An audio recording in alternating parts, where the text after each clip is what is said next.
Museo del Territorio di San Daniele.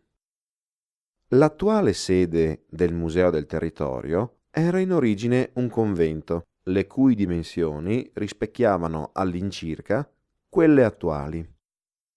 3 piani suddivisi in 60 spazi tra celle, camere, solai, granaio, cortile, orto e frutteto. Dal 1866 divenne proprietà dell'ospedale di San Daniele e finalmente nel 2004 la sede del Museo del Territorio.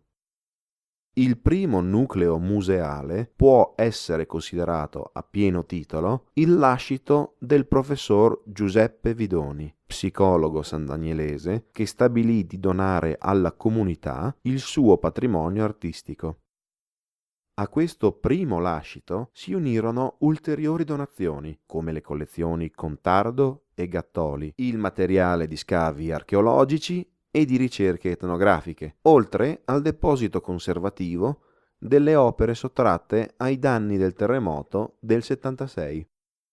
Nel Museo del Territorio potete ammirare beni che sono la testimonianza dello sviluppo storico, culturale e artistico dell'area collinare.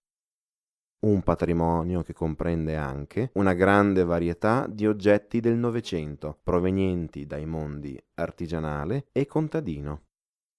Tra le opere imperdibili, nella vostra visita al museo, Ritratto di Gentiluomo di Angelica Kaufmann, un dipinto oggetto di studi internazionali, e le pale d'altare risalenti al XV secolo, una delle quali realizzata da Leonardo Tanner, celebre pittore e intagliatore bavarese.